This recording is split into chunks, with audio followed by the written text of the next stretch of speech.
All right. Gaza War, sit rep May 11th, 2025. So it's Sunday night, and a lot of things are happening today. We've heard the announcement that from Hamas that they're going to release the Israeli American prisoner, Eden Alexander, I believe is his name. And that's pretty interesting. It's an interesting development. I think it's what's notable about it, a couple of things. One is it seems like it was the outcome of a direct discussion between Hamas and the US, which um, already is interesting because the US position has been for decades that anything to do with the Palestinians is an Israeli matter, and they defer to the Israelis on the anything to do with anything to do with the Palestinians. And the fact that they are talking directly to Hamas, even after someone talked directly to Hamas and then he came home, remember, and he went on TV and he said they don't have horns growing out of their heads, and then he got fired. But now, even after he got fired and even after they apologized for all of that, for saying that they don't have horns growing out of their heads, even after all that, the Americans still had direct contact with Hamas, and they're still talking to Hamas directly. And it looks like Hamas is releasing this prisoner, and you can see why. You can see the logic from Hamas's perspective because after and I think this happened this week since the last time I saw you guys, the Americans. Yeah, it did. It did. It did. I was talking about the different attitudes towards ceasefires and negotiations. And then shortly after the sitrep, we heard of basically a unilateral ceasefire declared by the Americans that they were not going to be bombing Yemen anymore, and that the Yemen had agreed not to attack the US Navy if if the Americans weren't bombing Yemen. And Trump said they've capitulated, which they immediately, I think they fired a couple more missiles after that announcement on at the US Navy, but they also said we're going to continue to hit Israel and enforce our blockade on Israel. This is just an agreement where if the Americans bomb us, we bomb them, and if they don't, we don't. But that was also very notable at the beginning of this week because the Americans didn't ask the Israelis for permission. They just did it. They did it, they announced it really suddenly.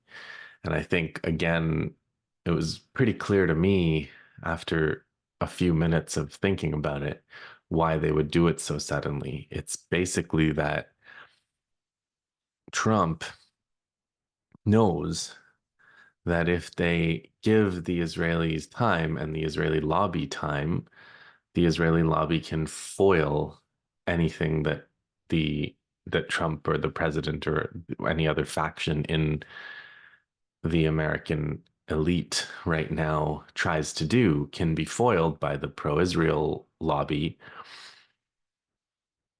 if they're given enough time to organize against it. So what I see going on here is that Trump's group has, as he likes to say, quite a few cards to play as well if they want to play them. And one of them is to do these things, to make direct contact with Hamas, to have a direct deal with Yemen, to announce things suddenly without warning, to make these moves without telling Israel about them. Now, I don't want to read too much into this. Um, we had a ceasefire in January, remember? And it was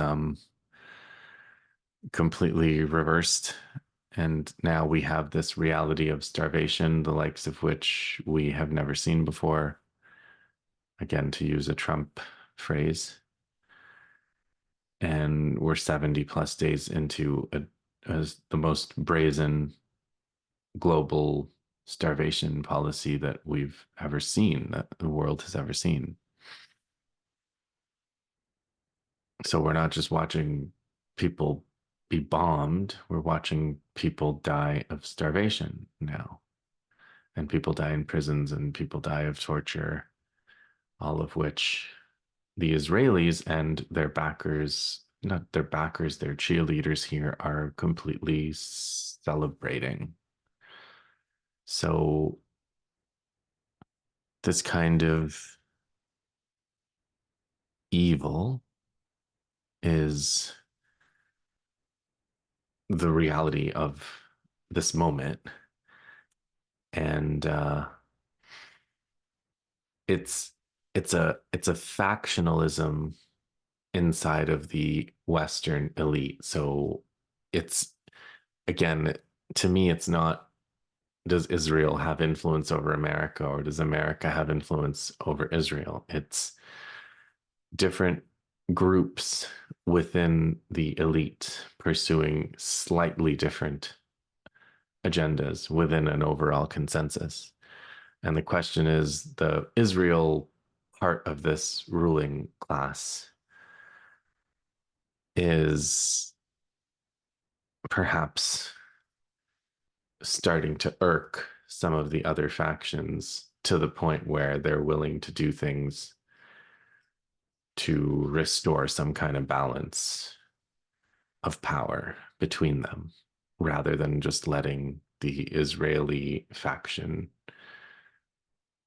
that says the most important priorities for us as the West are to genocide and destroy the countries of West Asia, as opposed to factions that want to focus on destroying Eastern Europe or destroying China or whatever. Those are the main ones, or focus on our own so called backyard and continue to be the hegemon in the Americas. So there are different ideas about where, within the ruling class, about where emphasis and energy should be put with finite military resources. And it is some kind of crack that has formed between the Trump faction, the Trump led faction, and the Netanyahu led faction of this joint ruling class. They may patch it up yet. They have plenty in common that'll enable them to patch it up. But it does seem like the Trump faction are making certain moves to um, I don't know, maybe put the Netanyahu group in their place, or just try to get the initiative back in terms of whatever it is that they're trying to do domestically and internationally that might differ slightly from fighting a war with Yemen and Iran all at the same time, expending naval resources, maybe spending lives and finite goodwill in the world and domestically on going and destroying or trying to destroy countries that may not even be easily destroyed. All the while supporting starvation and destroying US soft power and destroying the educational sector and doing all of the things that America has been doing during this genocide to facilitate it on Israel's behalf. So I don't know where this is going to go. Um, I guess the Israelis have announced that they're going to do the mother of all ground operations in Gaza. Now, they also said that their objective is to ethnically cleanse Gaza. They've declared this in a much more explicit way. Now, the thing is, this was their plan all along. The only difference now between now and 2 years ago is that the starvation plan entirely analogous to the World War II hunger plan announced by Germany at that time, has been announced and it's advanced. This program of starving the population of Gaza is pretty far along now. There are millions of people at risk of dying of starvation. And the resilience of the Arab regimes, the Egyptians, who seem to be able to stay standing as a regime despite starvation happening on their border. The resilience of the Jordanian regime in the face of this. These have been, I think, surprises to everyone, including Israel. The fact that Israel has been allowed to do all of these things has come to us to be a surprise, including to Israel, who expected to be shut down by now. And I don't know if it's like some kind of hypnosis or some kind of like shared suspension of disbelief where every time in the past the Americans have said stop now and the Israelis have stopped, and this time it looked to me like the Americans said never said stop now for whatever reason, the absence of the Soviet deterrent or whatever it was, but they didn't call it off and it hasn't been called off, and so now we are in this advanced starvation mode, hundreds of thousands directly killed and millions at risk of starvation. And there's no sign of Israel or the West coming to its senses in any way. The Israelis announcing this plan, I don't know what it means in terms of their military resources, because I think they've thrown everything they have at Gaza and they've done it several times now. So if they can raise hundreds of thousands of troops and go into Gaza again, they have done that a couple of times now. And if they can do that again, they're going to take more casualties and they're going to get into this crisis again, unless the starvation plan advances to some kind of point of no return where they're basically, going into a completely sealed, besieged place of starving and starved people, and then they're gonna mop it up. Like, again, there are historical analogies of sieges where millions of people were killed by starvation, and this is the open plan for Gaza. The plan isn't to go and fight. That's not what Israelis do, and they could have done it already. They presumably want to go and mop up this starvation victims, which include their hostages. They announced 6 objectives in this plan. Ethnic cleansing is one of them, and the last one on the list was the hostages, which hostage families noticed, but everybody thinks that the Israelis are trying to kill their own hostages. And that also is a pretty, that also makes the move by Hamas to release Eden Alexander unconditionally, unilaterally on Tuesday. So we'll have to watch how that plays. A good move, because the Israelis, so the Hamas can then say, look, we have no, there's no reason for America and Hamas to have a problem anymore. There's not even an American hostage. There's not even an Israeli American hostage, because keep in mind, this American hostage was a Israeli army volunteer.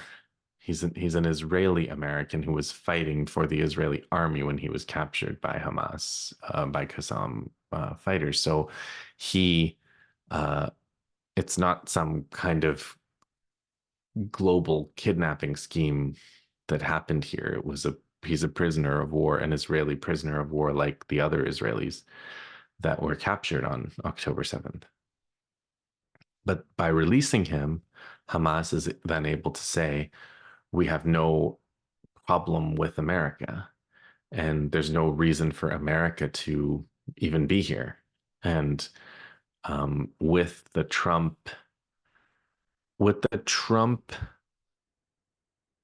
factions, there within the Trump group, let's call them, there are people with considerable media influence who are making that case, who are saying, why are we supporting Israel? Why are we supporting this genocide? Why are we supporting mass starvation and mass murder of children? What's in it for America in doing this? And that argument is up until now, up until Tuesday, one of the counter arguments that could have been made by the pro-Israel group is, well, they've taken American hostages too, Israeli American members of the Israeli army. Nonetheless, with the release of this Israeli American soldier, that argument is gone. And so things the whatever crack there is between the Trump and Netanyahu factions, Hamas is trying to widen by the release of this prisoner. And there's every reason to think that is exactly how it's going to play. Um, but it could still, again, like I said, there's plenty of scope for them to patch things up and return to their pleasant relationship of mutual admiration and support of genocide. But there is, as far as if there's an opportunity to divide them, you can hardly fault Hamas for trying to do that. So the Hamas head in Gaza, Dr. Khalil al-Haya, he said he's linking this release to the possibility of a ceasefire. He said Hamas has conducted communications with the U.S. administration over the past few days. The Israeli soldier with dual American citizenship, Idan Alexander, will be released as part of the steps taken towards a ceasefire, open crossings, and allow aid and relief to reach our people in Gaza. The Hamas movement affirms its readiness to immediately begin intensive negotiations, final agreement to end the war, exchange prisoners, and manage the Gaza Strip by an independent professional body, ensuring sustained calm and stability for many years alongside reconstruction and ending the siege. So demands haven't changed, and that's what they're looking to achieve here. You probably have also heard of the plan to try to drip food aid through Rafah so that all the people of Gaza have to go to Rafah and get these rations, basically to as part of the ethnic cleansing. So try to use starvation and weaponize aid as a tool to ethnically cleanse Gaza. So this has been rejected by Hamas, but announced by the Israelis. Now, a couple of military reports to round this out, because I think that was the big news. And that's the thing we're going to be following over the course of the week until my next sit rep.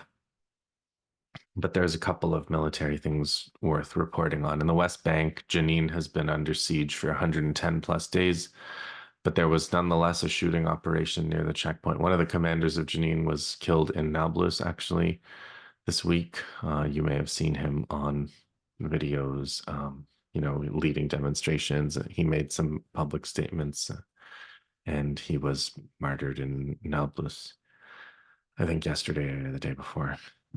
Tulkarm has been under siege for 100 plus days, and nonetheless, Saraya al-Quds up north in Tubas had a clash along battle with Israeli soldiers.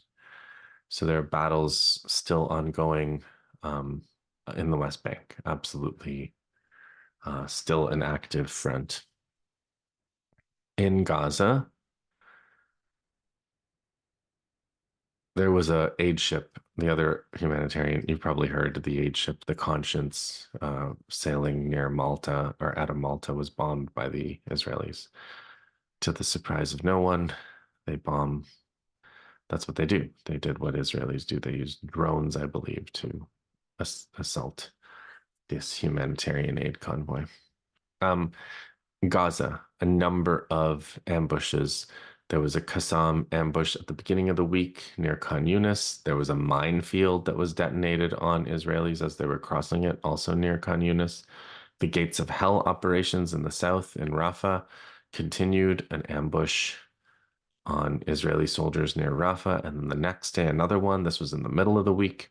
And then another one again on an engineering force of 12 soldiers.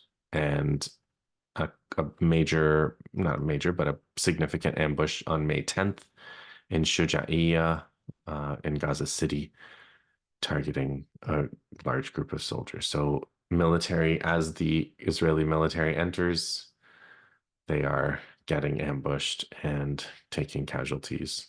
The casualties evacuated by helicopter. The the other front, I mean, Israel's bombing Lebanon every day. Their pro-Israel regime in Syria is killing locals and offering to give away the store to Israel. So no surprises there. Iran, there were negotiations paused. I think at the beginning of the week they announced, or last week they announced they were paused, and it looked like the rhetoric was heating up towards a war, but then now they've announced that they're back on.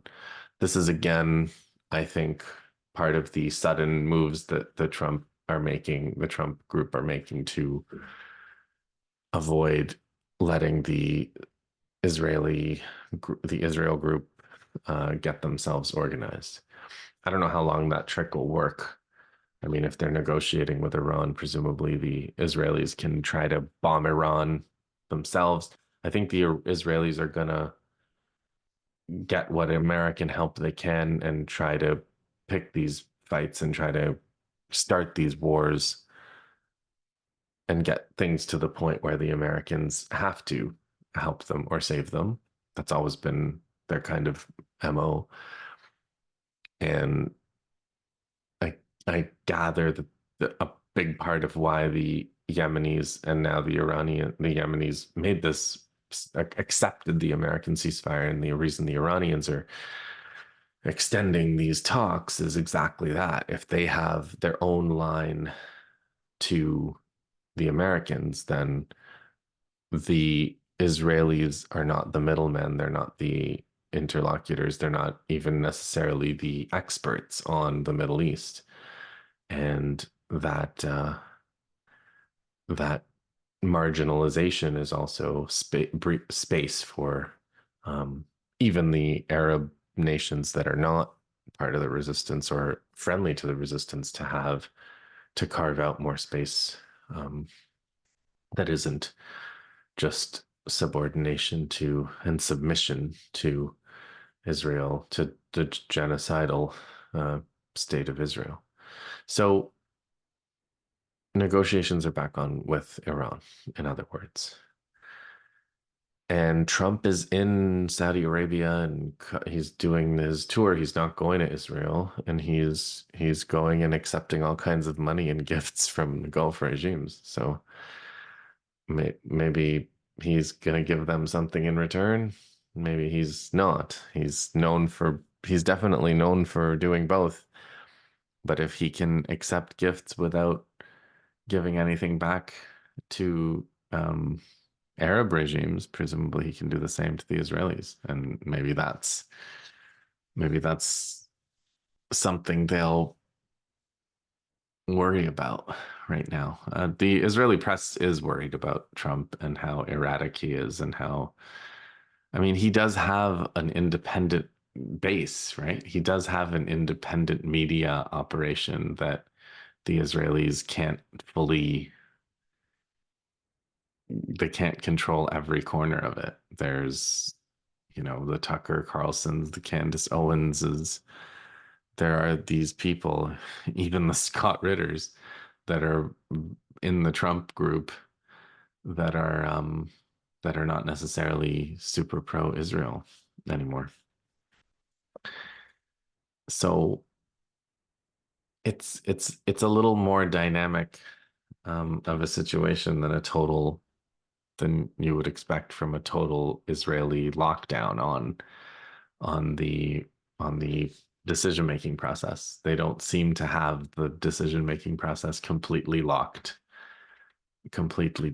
down. There seem to be things happening that are not anticipated by them or ordered by them. So if that continues, there is any number of things that can happen. I don't want to be like a rainmaker. I don't want to be like somebody who says every week that a ceasefire is coming and eventually be right because I said it every week.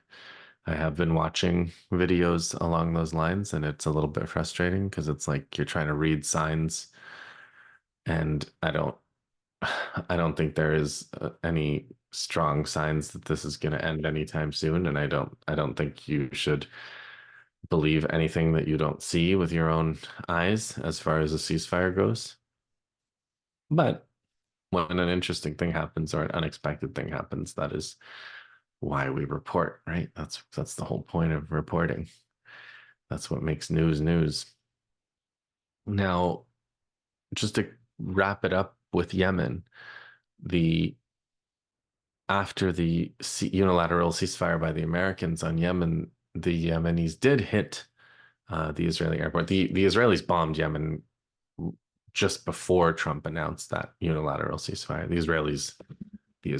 The Americans and the Israelis bombed Yemen. They destroyed the airport, which is being rebuilt now. They did a lot of damage to Hodeida port, and the Yemenis have attacked the airport again, and they've attacked Tel Aviv again.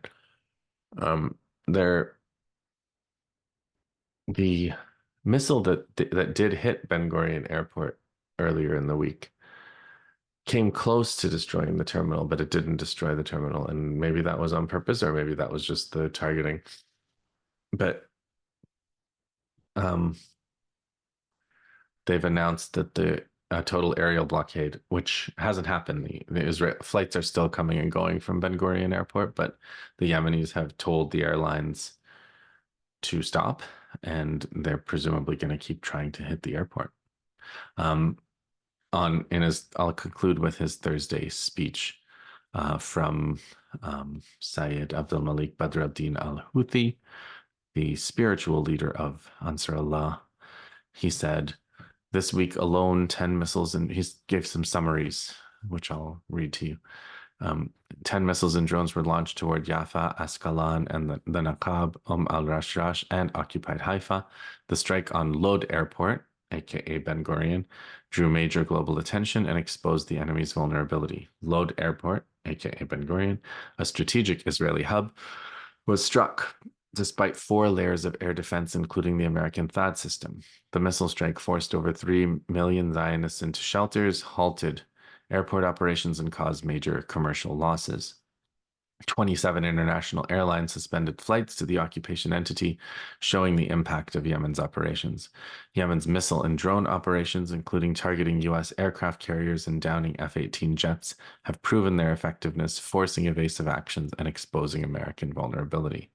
The real loss is not in destroyed infrastructure, it is in the loss of dignity, faith, and the future with God.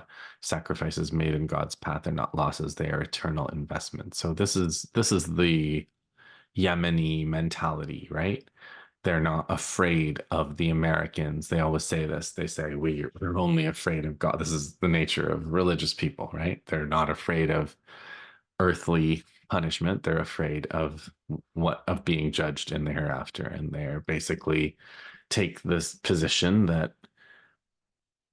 in the hereafter they'll be judged much more harshly for abandoning the Palestinians than they would be made to suffer on earth for their stance by the Americans, especially now that the Americans have decided they're not going to bomb them anymore. So um this really is, I think, the lowest humanity has sunk. And to be watching children starve by people who are being celebrated and coddled and just protected from any consequence is one of the most repulsive spectacles I can think of in my entire study of history. I can't think of a lower point of humanity. But there are still people resisting, and they have not had a terrible week. Um, in that sense, the military resistance has done remarkable, has performed miracles. Yemen forced the Americans to stop bombing their country while maintaining their own operations against the genocide. And and there are still forces at work that aren't evil, as Gandalf the White said in Lord of the Rings. And there are still things that are unexpected, even if you're predicting.